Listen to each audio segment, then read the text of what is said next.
Hello everyone, आज हम class 5 का chapter be my multiple I'll be और फैक्टर का रिवीजन करेंगे। तो स्टार्ट करते हैं। पहला क्वेश्चन है, which of these numbers is not a multiple of 5। इनमें से जो नंबर्स हैं कौन सा 5 का मल्टीपल नहीं है, मतलब 5 के टेबल में नहीं आता है। 5 का टेबल 50 तक नहीं होता है। 5 के टेबल में आगे तक, बहुत आगे तक मल्टीप्लाई करेंगे। 5 11s आर, 5 12s आर, तो आगे तक भी इनमें से कौन सा नंबर है जो नहीं आता है।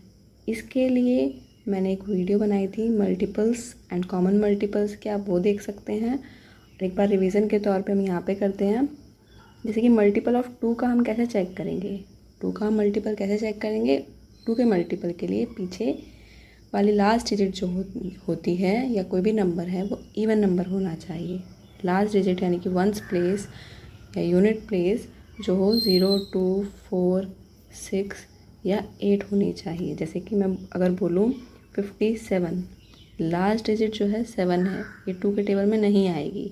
लेकिन मैंने बोला 68, जो लास्ट डिजिट है ये 8 जो है 2 के टेबल में आता है, ये इवन नंबर है, इसलिए ये 2 के टेबल में आएगा।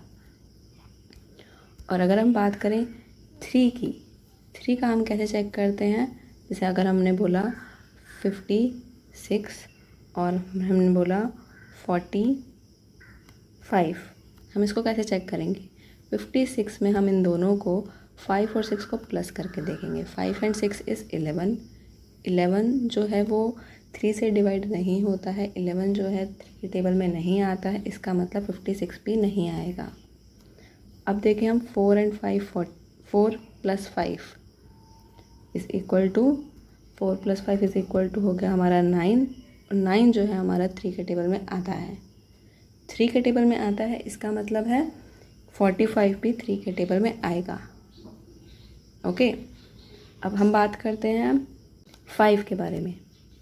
5 के मल्टीपल्स कैसे हैं, कौन कौन से 5 के मल्टीपल्स होते हैं जिसकी यूनिट प्लेस पर 0 या 5 आए, वो 5 का मल्टीपल है। जैसे 45, 115, 600, लास्ट में 5 और 0 देखना होता है। अब 6 के मल्टीपल्स देख लेते हैं। 6 के मल्टीपल्स कैसे पता चलेंगे हमें ये नंबर 6 का मल्टीपल है या नहीं। वो 2 और 3 दोनों के मल्टीपल होने चाहिए। 2 के मल्टीपल कैसे चेक करेंगे, इवन नंबर हो। और 3 के मल्टीपल कैसे चेक करेंगे, उस नंबर को ऐड करके। अगर वो ये दोनों चीज़ें सेटिस्फाई करती है वो सिचुएशन, तो वो 6 का मल्टीपल है।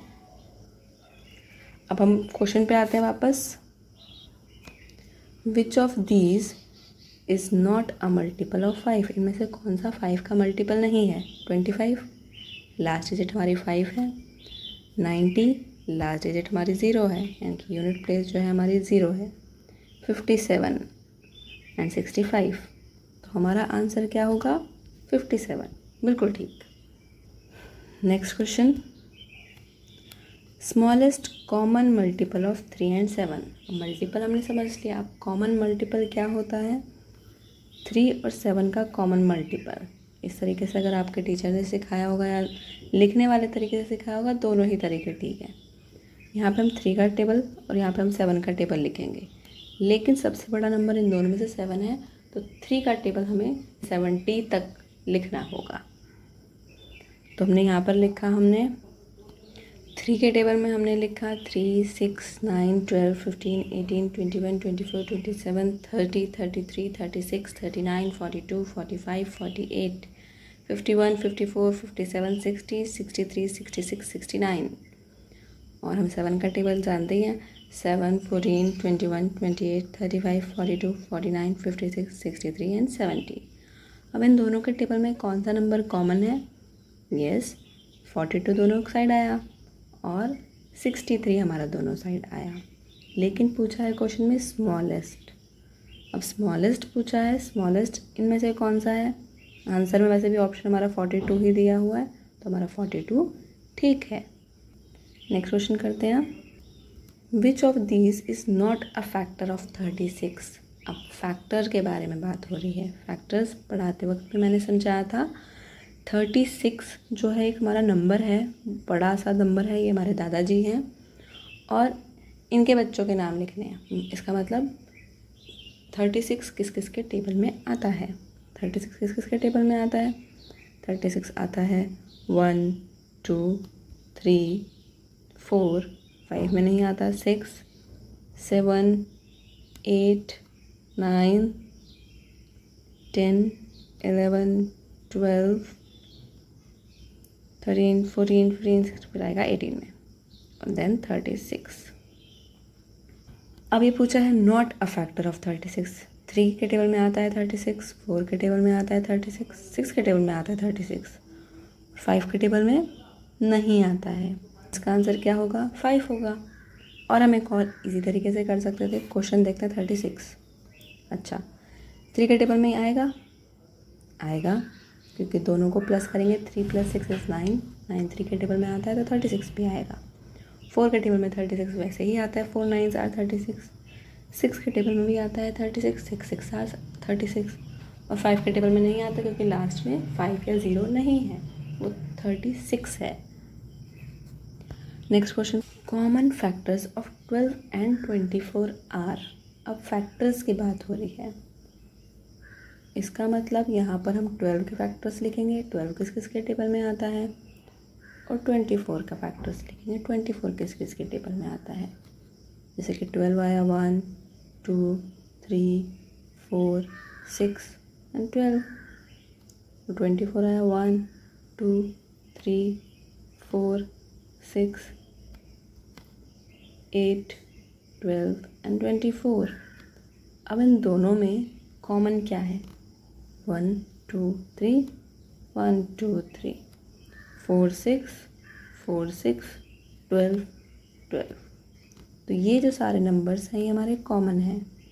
1 2 3 4 6 12 ये दोनों के टेबल में आ रहे हैं, तो हम ऑप्शन से देख लेंगे। ऑप्शन से देखने पे पता चला हमारा आंसर ये नहीं है, ये नहीं है, ये भी नहीं है, तो आंसर हमारा ये वाला है। ये देखिए सारे नंबर्स हैं। नेक्स्ट क्वेश्चन करते हैं, प्राइम फैक्टराइजेशन। अब प्राइम फैक्टराइजेशन किस चिड़िया का नाम है? प्राइम नंबर सबको पता है, प्राइम नंबर्स वो नंबर्स होते हैं जो अपने ही टेबल में आते हैं और 1 के टेबल में आते हैं। प्राइम फैक्टराइजेशन में प्राइम नंबर से ही फैक्टर्स निकालते हैं नंबर का। जैसे क्वेश्चन में बोला है हमें 48, इस तरीके से लाइन कीजिए, 48 का हमें प्राइम फैक्टराइजेशन करनी है। अब 2 के टेबल में आता ही है, 2 के टेबल में आया 24 पर। अब 24 भी 2 के टेबल में आता है, वो आया 12 पर। 12 भी 2 के टेबल में आता है, वो आया 6 पर। फिर 2 के टेबल में आता है 3 पर। तो 3 किसके टेबल में आता है? 3 आता है 1 के। हम तब तक प्राइम फैक्टराइजेशन करते हैं जब तक हमारा लास्ट में यहाँ पर 1 ना रह जाए, ठीक है। अब प्राइम फैक्टराइजेशन में इन सबको मल्टीप्लाई करते हैं तो हमारा आंसर वही है जो क्वेश्चन में पूछा गया है। तो हमारा आंसर ये कहाँ है? 2 × 2 × 2 × 2 × 2 × 3। तो हमारा आंसर ये वाला ठीक है। Find the LCM of 12 and 18। LCM का मतलब लीस्ट कॉमन मल्टीपल या फिर लोएस्ट कॉमन मल्टीपल भी होता है। जैसे हमने प्राइम फैक्टराइजेशन किया था वैसे ही हम एलसीएम निकालते हैं, लेकिन हम इसमें दोनों नंबर ऊपर लिखते हैं। जिसके भी टेबल से वो कट होता रहेगा उसको कट करते रहेंगे और बाकी दूसरा नंबर एज इट इज़ हम नीचे लिखेंगे। जैसे अब हम करते हैं 12 and 18, दोनों किसके टेबल में आते हैं? 2 के टेबल में आते हैं। ये आता है 6 पर, 2 6 are 12 and 2 9s are 18। अब ये फिर से 2 के टेबल में आया। अब आप बोलोगे मैम 9 तो आता नहीं है, 2 3s are 6, 9 नहीं आता तो 9 ऐसे का ऐसे ही लिख देंगे। फिर ये हमारा आया 3 1s are 3 और 3 3s are 9। यहाँ पर 1 हो चुका है। अब हमें इसे भी 1 करना है। 3 1s, ये तो 1 का 1 है, 3 1s are 3। तो जो हमारा आंसर आया वो इसको मल्टीप्लाई करने के बाद आएगा, 2 × 2 × 3 × 3। इसका आंसर क्या होगा? 2 × 2 × 3 × 3। ये हुआ हमारा 2 2s are 4, 4 3s are 12, 12 3s are 36। अब हम एलसीएम का जो मतलब था आपको पता भी होगा। इसका मतलब है दोनों नंबर्स का अगर हम मल्टीपल निकालें, कॉमन मल्टीपल अभी हमने करा था, तो कॉमन मल्टीपल में भी सबसे छोटा मल्टीपल कौन सा होगा। अब जैसे 36 और 72 भी दोनों के टेबल में आता है, लेकिन 36 और 72 में से सबसे छोटा कौन सा है, 36, इसलिए हमारा जो आंसर है वो 36 है, क्योंकि क्वेश्चन में लीस्ट पूछा जाता है। नेक्स्ट क्वेश्चन करते हैं। This one is easy. Find out the missing numbers A and B from a factor tree. हमारा एक फैक्टर ट्री है, उसमें से हमें ए और बी पता लगाना है क्या है। अब जैसे 40 का क्या हुआ, 2 इंटू 20 इज़ 40, ठीक है।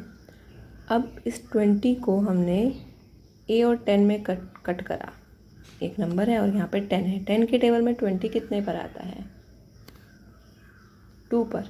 इसका मतलब ए जो है हमारा 2 है, और फिर 10 जो है वो 2 into B, 2 multiply by how much is equal to 10, yes वो हो गया 5। तो ए हमारा 2 है, बी हमारा 5 है। The prime number after 45 is, 45 के बाद कौन सा प्राइम नंबर आता है। ऑप्शन देखते हैं। 46 ये प्राइम नंबर नहीं है, 47 का डाउट देखते हैं अभी, 48 ये प्राइम नंबर नहीं है, 49 भी प्राइम नंबर नहीं है क्योंकि 49 7 के टेबल में आता है। तो हमारा आंसर जो है क्या होगा, 47, क्योंकि 47 किसी के टेबल में नहीं आता है। The number 4 to 4 8 will not be divisible by. अब इन ऑप्शंस में से 4 to 4 8 किसके टेबल में नहीं आएगा वो हमें बताना है। 2 के टेबल में आएगा, बिल्कुल आएगा क्योंकि इवन नंबर है। 3 के टेबल में चेक कर लेते हैं, इनको ऐड करते हैं। 4 + 2 इज़ 6, 6 + 4 इज़ 10, 10 + 8 इज़ 18, 18 3 के टेबल में आता है, आता है, तो यानी कि 3 के टेबल में भी आएगा। 6 के टेबल में भी आएगा क्योंकि 2 और 3 दोनों के टेबल में आ रहा है, और 5 के टेबल में नहीं आएगा क्योंकि 5 के टेबल में आने के लिए लास्ट डिजिट उसकी 5 या 0 होनी चाहिए, जो हमारी 8 है। तो हमारा आंसर 5 है। What is the least number of apples a teacher should have so that when he distributes equal numbers of them to his 10, 15 and 20 students, no apple is left? एक टीचर है, वो अपने बच्चों को एप्पल्स बांटना चाह रहे हैं, लेकिन उनके पास कितने एप्पल्स होने चाहिए, कम से कम कितने एप्पल्स होने चाहिए, लीस्ट पूछा है। कि वो अपने 10 बच्चों को बांटे तब भी वो कम ना पड़े, 12-15 बच्चों को बांटे तब भी वो कम ना पड़े, और 20 बच्चों को बांटे तब भी वो कम ना पड़े। तो कुछ एक ऐसा नंबर हो और हर बच्चे को बराबर बटे। अगर वो 10 बच्चों को बांट रहा है तब भी वो बराबर बांटे, तो वो कम ना पड़े एप्पल। 15 बच्चों के साथ भी यही हो और 20 बच्चों के साथ भी यही हो। तो हम क्या करेंगे, इन तीनों का एलसीएम निकाल लेंगे। 2 के टेबल में 5 पर, 15 का 15 एज इट इज़, और 10 पर। 2 के टेबल में ये तो 5 का 5, ये 15 का 15, और ये भी हमारा हो जाएगा 5। अब 5 के टेबल से कट कर लेते हैं। 5 1s are 5, 5 3s are 15, 5 1s are 5, last में आया 3, 1 1 1। तो हमारा आंसर क्या होगा, इन सबको मल्टीप्लाई करके हमारा आंसर आ जाएगा, जो आएगा हमारा 2 × 2 × 5 × 3, 2 2s are 4, 4 5s are 20, 23s are 60। तो हमारा आंसर है 60। इसका मतलब टीचर के पास 60 एप्पल्स होने चाहिए कि अगर वो 10 बच्चे अगर क्लास में हो सबको बराबर बांट सकें, 6 ईच मिल जाएगा। अगर 15 बच्चे हमारी क्लास में हों तो उनको भी बांट सके, सबको 4 मिल जाएंगे। और अगर हमारी क्लास में 20 बच्चे हों तब भी वो एक को बराबर बांट सकती है, सबको 3 मिल जाएंगे। तो हमारी रिवीजन यहीं ख़त्म होती है। That's all for today. Next video में मिलेंगे। Thank you.